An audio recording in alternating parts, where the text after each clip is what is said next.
இந்த தெருப்பொறுக்கி பன்னாட பரதேசி நாயை ராத்திரி 12 மணிக்கு அரெஸ்ட் பண்றதுக்கு போனதா வீடியோ போட்டு அந்த ஜென்சி டிஎம்கே அப்படியே காப்பாத்துங்க, கிருஷ்ணகிரியில யார் பக்கத்துல இருக்கீங்க போய் பாருங்கன்னா ஒரு அம்மா கதறுது, அட்வொகேட் போல இருக்குது. இல்ல நான் தெரியாம தான் கேக்குறேன், அவதூறு பரப்புனா வேற என்ன பண்ணுவாங்க? டிஃபமேஷன் கேஸ் தான் போடுவாங்க. ஏன்னா அந்த நாய் பரப்புனதெல்லாம் அவதூறு தான். அவர் பையனுக்கு போன் பண்ணி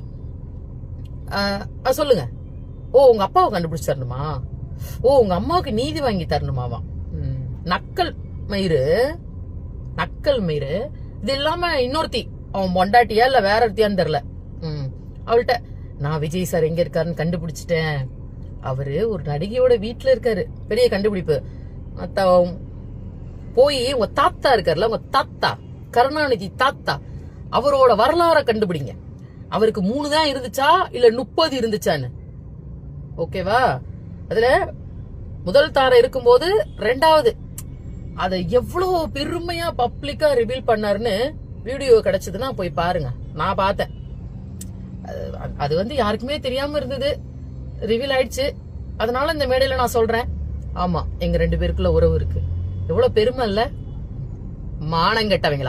மானங்கெட்டவங்களா இப்படி ஒரு அரசியல் பின்புலத்துக்கு பின்னாடி இருந்துட்டு எப்படா உங்களுக்கு எல்லாம் இவ்வளவு துணிச்சலா இப்படி பேசுறதுக்கு? உங்களுக்கு எல்லாம் எனக்கு புரியல. உங்களுக்கு எல்லாம் அசிங்கமாவே இல்லையா இப்படி எல்லாம் பேசுறதுக்கு? எவ்வளவு தைரியம் உங்களுக்கு ஒருத்தர் மேல அவதூறு பரப்புறதுக்கு. ஒரு அவதூறு பரப்புவாராம், ஆனா இவர் யாரும் கைது செய்ய. இதுக்கு இந்த ஜூலி நாய், அந்த தெருப்பொறுக்கி நாய் இன்னைக்கு அல்ல வீடியோ போட்டிருக்கு. அப்பனா இங்க பேசக்கூடாதா? தாராளமா பேசலாம், தாராளமா யாரு வேணா பேசலாம். இங்க பேசுறதுக்கு உரிமை உண்டு. அவதூறு பரப்புறதுக்கு யாருக்கும் உரிமை கிடையாது. யாரு மேலையும் இல்லாத ஒரு விஷயத்த பரப்புறதுக்கு, பொய்யா பரப்புறதுக்கு இங்க யாருக்குமே உரிமை கிடையாது.